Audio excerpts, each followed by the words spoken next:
Meet Davis. Hi. Davis is from Pollock, South Dakota. Yep. We took Davis from Pollock to fish for pollock in Alaska. Sure did. The same wild-caught pollock in a McDonald's Filet-O-Fish sandwich. Uh-huh. There were boats, nets, waves. And fish. And some delicious Filet-O-Fish sandwiches. So you could say Davis is one lucky guy. Good one. Thanks, Davis. Catch some pollock of your own with McDonald's Filet-O-Fish Fridays. Just $1.99 for a limited time. Price and participation may vary. Cannot be combined with any other offer or any combo meal. Blog Talk Radio. Good afternoon, folks. How are you doing? I hope you're doing well. It's Danny Tisdale, and you're on the Danny Tisdale Show on Harlem World Radio. I have my tea right here next to me, keeping me nice and warm on this wonderful Harlem day.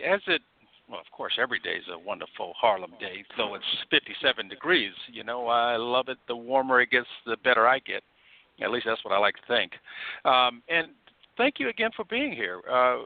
As we usually do, what I like to do is just tell you what's going on and what's trending on our sites. And, of course, I'm going to start with our Harlem World Mag.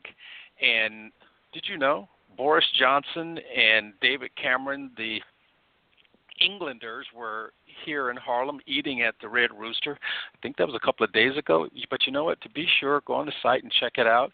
And we want to also give props, because it is Women's History Month, to Dina Simon. I think I'm pronouncing that right. She's New York City's first deputy commissioner. Much props to her. Also, we have an article that we wanted to give you a heads up on. Schumer and our new congressman called to preserve the East Harlem's Lakeview apartment complex under jeopardy with some budget cuts, and a great historical article on Daddy Grace, who had his church up in Washington Heights. And you know what? That's the end of my teasers, but you can go and check out more of our stories, more of our updates, whether it's history or whatever it may be, even gossip. But you can check out history on our history Facebook page at, of course, facebook.com/Harlem History. And, of course, on Facebook, not Facebook for history, but Facebook for other information and everything that we write about, and that's at HW Mag, and the same thing for Twitter. And you know, I've been talking fast just so that we can get to our incredible, sensational guests, and that's Flo Anthony here on our celebration. Matter of fact, our last Saturday before the end of March, and that is as we celebrate Women's History Month. She's a syndicated celebrity radio host, columnist, writer. She's the first African-American woman to work in sports, entertainment, and renowned page 6 departments of the New York Post, as well as the first African-American to pen a column in the National Examiner. She writes for the Daily News, the New York Amsterdam News, and other newspapers. She is publisher and editor-in-chief of Black Noir magazine. She's appeared on many TV shows, including Entertainment Tonight, Inside Edition, Fox News Channel, CNN. Let me take a deep breath, because she's done it all, HLN and MSNBC. She's a graduate of Howard University. She resides in East Harlem, and she has a new book, One Last Deadly Play. And if I missed anything, or if I got it wrong, I'm sure she'll put me on the straight. How are you doing, Flo? Hey, I'm hanging tough. How you doing on this great Saturday and a spring day? I love it. I love it. It just can't get warm enough. But I always say, I want it to get warmer, and then when it gets real warm, I want it to get colder. So I'm not going to even complain now about what's going on with the weather, because I'm loving it. Because I'm trying to get a deep, dark tan. I already have a tan. I want it deep and dark, so I want that sun to come in and give me what I want. Oh, I love it. Well, two things. I actually moved from East Harlem, and now I'm up on Sugar Hill. So I moved further uptown, and I'm getting acclimated to being up here, because I love East Harlem. I'm very used to it, but I'm getting acclimated to being up here on the hill. And you didn't mention that I do have a daily. Thank you. A daily syndicated radio show called Gossip on the Go with Flo. I've had it for 20 years. It's currently syndicated by Super Radio, and I'm in a little over 20 markets around the country. So. And I love That's my radio fantastic. show, so I don't ever want to leave it out. I know you do, and we don't want you to leave it out. And Flo, I want to get right into it. Can I call you Flo, or should I call you Miss Anthony? No, Flo is my name. Miss Anthony was my mother. Flo is my name. I like that. I'm going to use that one. Well, speaking of your mother, even though it might not have been one of the great influences of your life, but who was since we are in this, Women's History Month, even though every month is Women's History, who's been the great influence in your life? Well, of course, as you would say, and my mom, I come from very, very strong women. My grandmother and my great aunt Winnie both taught school shortly after Reconstruction. And my mother was a school teacher for 30 years, and my aunts were school teachers well over 30 years. My uncle, in fact, was one of the great debaters and even a principal and a minister. So I come from very, very strong women. And as far as, well-known women who are great influences upon me, of course, Ophelia DeVore. She was my mentor. Audrey Smaltz has been one of my mentors, Josephine Premise. So I've always gotten great influences from women throughout life. Well, those are some fantastic influences and great in many ways. And if they have influenced you, what has, that influence has kind of with the much success that you've had over the years, what's kind of your secret sauce for the success that you've had, if we could call it a secret sauce? I don't think there's any secret sauce. I think the main thing is believing in God and always knowing that no matter what, God will help you go to the next stage of your life. I since stopped worrying a long time ago because I just knew somehow God would work out whatever challenge I've had in life. And also, you have to really work hard. We are not living a microwave life where things are just given to you. And sometimes you get a little upset because, I was seeing today all over Instagram, everybody's headed to Black Women in Media event. I'm like, awards like, last time I checked, I was a Black woman in media. I didn't even get invited. But you know what? Then I said, well, you know what? Eartha invited me to be on Danny's show for Women's History Month, and so it's all good. You're always where you're supposed to be. And right. You have to, but you really, truly have to every day get up and have faith in God and believe, and you've got to work hard. Whatever you want to do, you have to strive to be the best at it, no matter what challenges or obstacles can come your way. And that's it's not a secret to success. I don't believe a lot in self-help books because I think that people know the correct things they're supposed to do. I don't think you have to have somebody really tell you that. And so I'm being very serious. No, you know I what you're supposed to do that's right in life, right. and what's wrong in life. So you just have to every day just keep striving.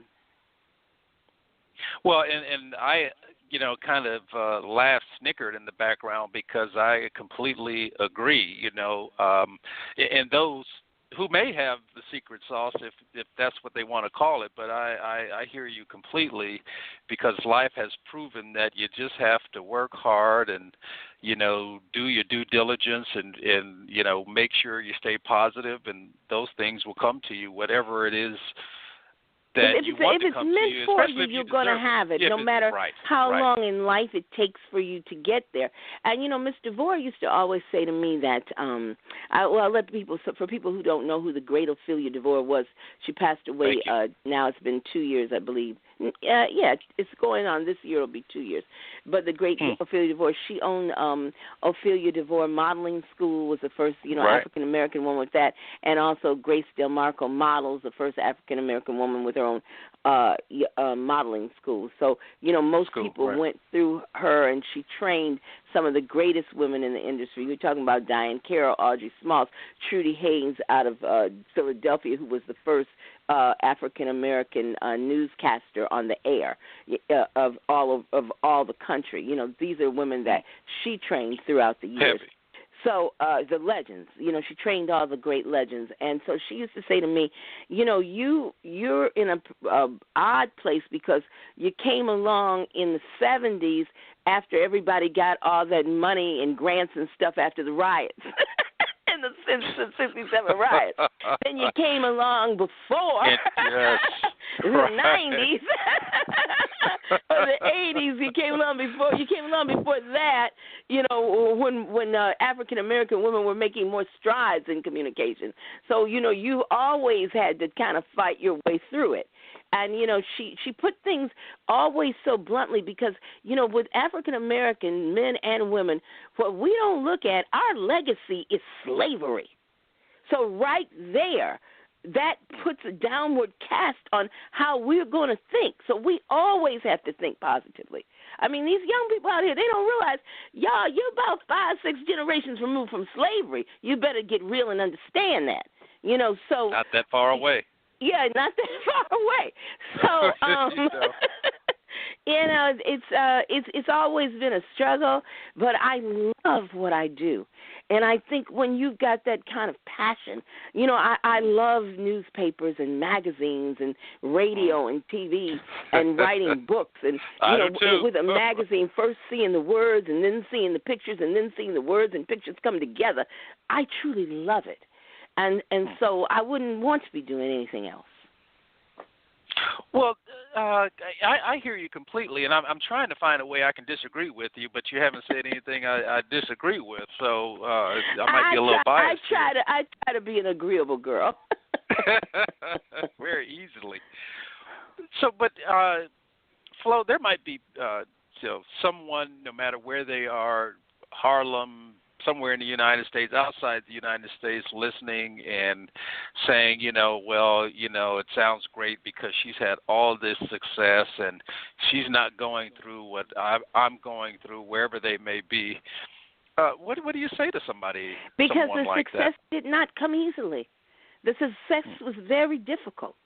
You know, when I went to the New York Post in the sports department, it was actually at a very dark time in my life. And I, you know, was writing a column in the Black American newspaper called Keep Punching. It was a sports column. And I got a call from the late, great Dean Meminger Sr., and he said the New York Post has a agate clerk position, and they want to hire a sister, and we're going to recommend you. And I didn't even get that job easily. You know, it took a while, but I did get the job. But then I failed at the job. They said, you know, you can't add up the basketball boxes. See, the agate clerk does the racing things that you see in the back, the basketball scores that come in. Oh, the listing of the numbers all that and stuff the scores. The agate clerk does, and the baseball scores. And it's not an easy job. Plus, you have to stay there late at night because now, of course, that was in 1984. So now I'm praying to God it's a little better. But we would have to wait, or I would, for those basketball scores to come in from like the Lakers, or the hockey scores to come in from Vancouver. In fact, they used to they got me a Vancouver Canucks sweatshirt because I'd be waiting so long on them. And then they used to call Roosevelt Raceway Flowsevelt. But I figured out something before I failed. I figured out how to circumvent waiting for Associated Press and call the teams, because I wasn't staying there at 6 o'clock in the morning. Right. I learned how to do that, and then I learned how to call back and forth to the guy over at Newsday, and because he sometimes had the racing stuff before I did, because they used to say, oh, it's your boyfriend from Newsday's on the phone. So, but it's still, so they said, but Flo, we see that your degree is in fine arts. We're moving you to the entertainment department. And it's a better job, it's a day job, and it pays more money. I said, oh, my God, I failed the whole black community. Yeah, I couldn't make it. They said, Flo, are you listening to us? It's a daytime job. It's more money. I'm still going I'm kicking and screaming. So none of it has been easy. And what I'm very proud of now, Brian Niemiec is my editor of the Daily News, and he's just the world's most terrific guy. But I'm very proud that I have these bylines in the New York Daily News now, 30 years later than when I started at the New York Post. So to still be in this game, you know, in your 60s, is to still be at the top of the game, because I'm still in general market media as well as, you know, the African-American press. So to still be at the top of your game, I'm very grateful to God and very proud of it. So, but it ain't been easy. Well, I certainly understand that and give you your props. And before I forget, we've got a few things in common. I had a great-grandmother named Winnie Tisdale, and I heard you just say that you I had a great aunt, your Winnie. major was in visual art. Oh, was great aunt.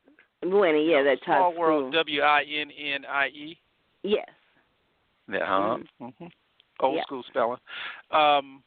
And I didn't know you were a visual arts major. No, fine arts. I was a drama major. I came to New York to be an actress originally, but I could always write. I could always write from a little kid. That's what a lot of people don't understand, that now I'm writing fiction. They're like, well, how did you go from a reporter to being a fiction writer? But I was always a creative writer. Always a writer. And then I switched over to being a reporter when I got to be, I think it was 11th grade. I became the youth reporter for my school for the Ann Arbor News. Every week they had a youth page, and but before that I always wrote plays and short stories and things ever since I was a little bitty girl. So that was really writing. What I always did, and then the reporting came later. That's fantastic. I love it. I love it. I love it. And Flo, I'm just going to take a quick second here to let people know they're listening to Flo Anthony and Danny Tisdale, and we're on the Danny Tisdale Show, and we're talking about Flo's Flo, both in history and the history behind her, and, of course, the history now and the history coming up. And we're going to get right back to it here and talk to Miss Flo Anthony about her book, and I think I have the title right, Flo. It's One Last Deadly Play? Yes, it is. Trying to keep the bad guys from making one last deadly play. Oh, you're going to be writing about this. You could write about this forever. This is the second in a trilogy, but the third about the same people. Okay.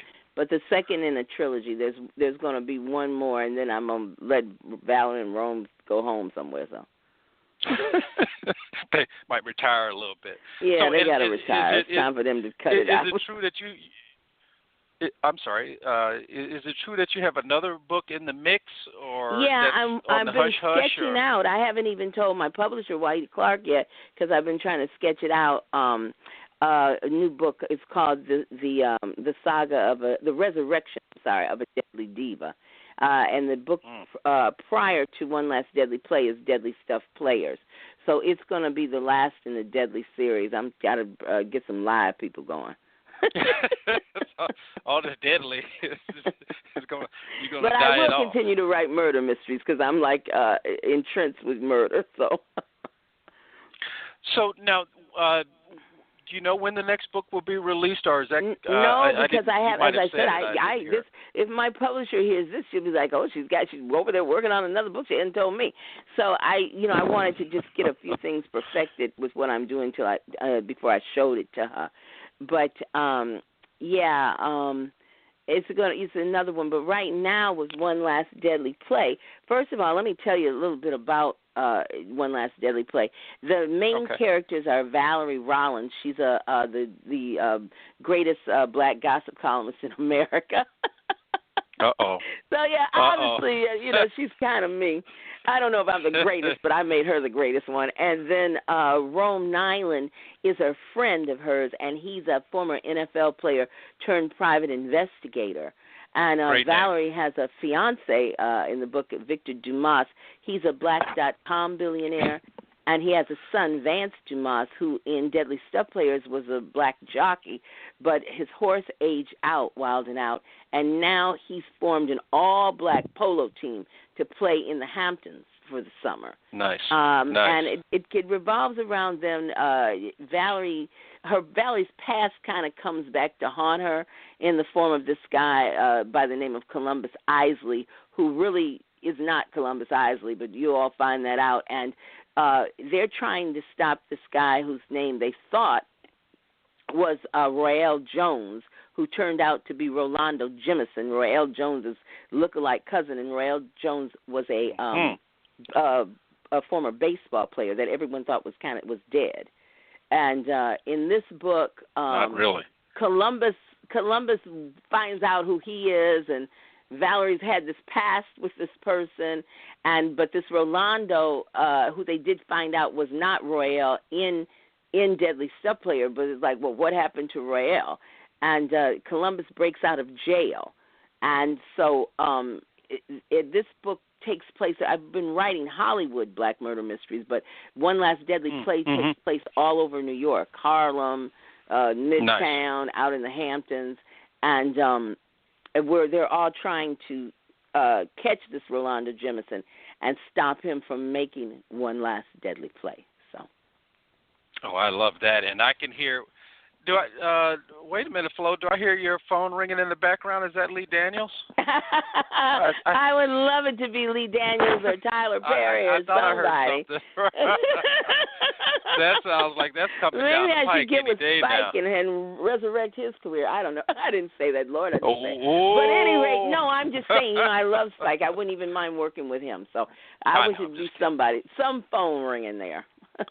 Okay, because I love the plot and the subplot. It's great stuff, and it makes me want to ask a question too. And in the other interviews I've done this month regarding Women's History Month, I didn't ask this question, and I figured it might be perfect for you. What can men learn from women? Sensitivity, for one thing. Okay. I think that's the biggest difference between men and women is sensitivity. But I'm one of these women that really likes men a lot, so I don't find men as dastardly as a lot of women do. I have a lot of male friends and always have, and like I said, I really do like men a lot. So. And it doesn't matter, it's straight, gay, whatever. I like men. I've always just liked men a lot. So I don't have any problems with think that men are as deceptive as a lot of women do. Well, and I always, I raised by my mother, of course, and my father, but, mostly by my mother. And so, I love women, and I'm always interested in what we can learn from women, and I think you're right on track with that sensitivity. It's sensitivity, because, and it's not even so much compassion, because there are a lot of pretty compassionate men.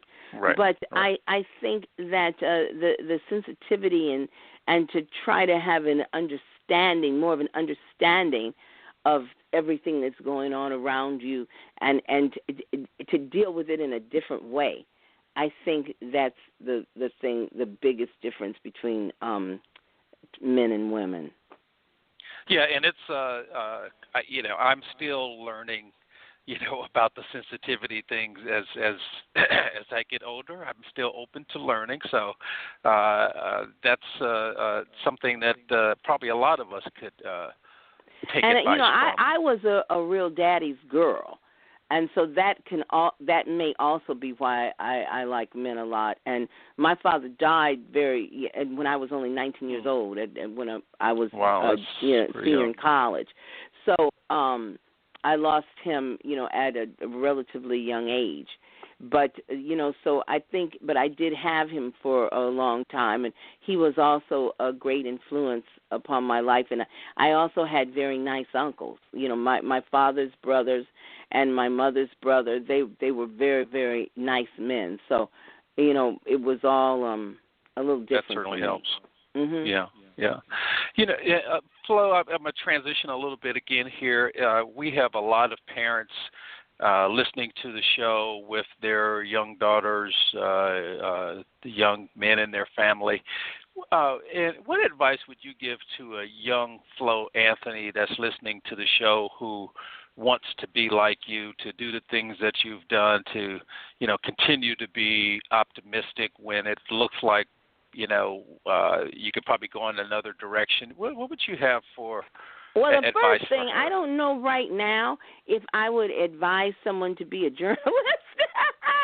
Only because if you're not on television, you're not making a lot of money, and it takes a lot of money to live now, where it used to not take that much money to live. But I'm being very honest. Right. I'm more trying to encourage people to deal with the STEM programs. And, if your mind is there, I Science, wanted to technology, be a doctor, engineering, and math, right. Yeah, I wasn't smart enough. I'm just being honest. I was never good in math. But with, science, technology, engineering, and math, I would more recommend someone to go into that or to go into law, go into something where you can make a living and take care of yourself, because the economy has changed. Kids coming out of college now, they can't go and find an apartment for $100 or $200. They have to go now, not even just in New York City, and apartments are costing thousands of dollars, all over the nation. And so you were dealing, and salaries are not equaling what it's costing to live. So you have to, get that master's in business, become an attorney, become a doctor, I just think that's better. Even teaching school, it's got better benefits and things. And since I came from all those school teachers, I really fought against being a school teacher. I really did. And now I look back on it, maybe I should have gone that route, because that's even more money. And you've got that insurance right there. Yeah, that's even more money. So, but I think that, as I said in the beginning of this, you just always have to keep your eye on the prize and keep your eye on the straight and narrow, and just learn to walk to do the right things in life and with your life. I encourage young people to get involved in church and to get involved in social groups and do different things. I think that all makes a difference in life. And I think you're right. And Flo, as I had a bad feeling what happened, the show has flown by, and we're at our last 2 or 3 minutes. And I wanted to, and I still have a number of questions I wanted to ask you, but I know our listeners will want to stay in touch with you, whether it's Facebook or your website. Where can our listeners go to stay up with you, stay in contact with you? Where would you send them? Okay, well, real quick, I wanted to say that I do have a book signing of One Last Deadly Play and Deadly Stuff Players on Tuesday, March the 28th. It's the Harlem Fine Arts Show in White Plains, New York, and it's going to be at the Rexon Center on Hamilton Avenue, 360, the Rexon Metro Center, 360 Hamilton Avenue in White Plains, and it's from 6 to 9 p.m. So if you get a chance, come on up and, it's just, and come and see me. But my website is Black Noir, NOIR.NYC. And then on Twitter, it's at Banana Nose Kid. And Facebook is Florence Anthony. And on Instagram, it's Flo_author. Thank you so much. And I have one last question for you, and this may be the toughest question. Do you have a favorite place in Harlem? Uh-huh. Ricardo's. It's my hangout. In fact, there's a whole scene that takes place in One Last Deadly Play in Ricardo's. That's in East Harlem, isn't it? Yes, on 2nd Avenue and 110th Street. It's That's my fantastic. favorite place. It might be in the world, just not in Harlem. And so I'm still a Sylvia's person, too. So, I'm also so when you're in Ricardo's, what do you like to have? Is it the cocktail? Or, I have the pinchos. No, because I'm just a Chardonnay drinker. I've never tried fancy cocktails or anything. I just stick with Chardonnay. And at this stage in my life, it might kill me to try to drink something else. But, I like the pinchos. I like all the steaks. I like the pork chops. I like the pasta. I like everything they got on the menu. That sounds like a loyal customer to me. I'm a loyal customer. Flo, thank you for being on the show and helping us celebrate Women's History Month, both with you being on the show and creating your own history as a woman. And have a great rest of your day. And we will post info for our readers about your book with a link to Amazon so that they can get it and stay abreast of what you're doing, what you're writing, and what you do. Thank you again so much. Thank you, Danny. It's been lovely talking to you. All right. Bye-bye. Have a great day. Thank you. Thank you, folks, for listening to another episode of the Danny Tisdale Show with Danny Tisdale and all the fabulous, wonderful, best people in Harlem who are doing great things. And there's so many of them that we're trying to keep up with. If you have someone you think we should talk to, shoot us an email at harlemworldinfo@yahoo, or hit us up on Facebook, Twitter, wherever. Talk to you soon. Have a great rest of your day. Bye.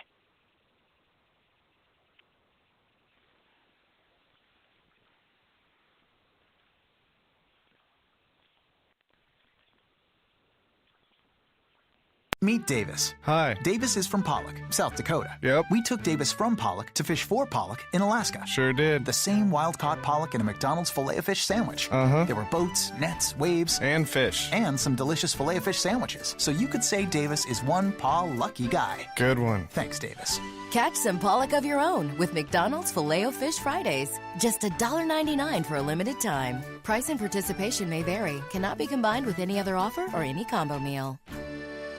Meet Davis. Hi. Davis is from Pollock, South Dakota. Yep. We took Davis from Pollock to fish for Pollock in Alaska. Sure did. The same wild-caught pollock in a McDonald's Filet-O-Fish sandwich. There were boats, nets, waves. And fish. And some delicious Filet-O-Fish sandwiches. So you could say Davis is one lucky guy. Good one. Thanks, Davis. Catch some pollock of your own with McDonald's Filet-O-Fish Fridays. Just $1.99 for a limited time. Price and participation may vary. Cannot be combined with any other offer or any combo meal.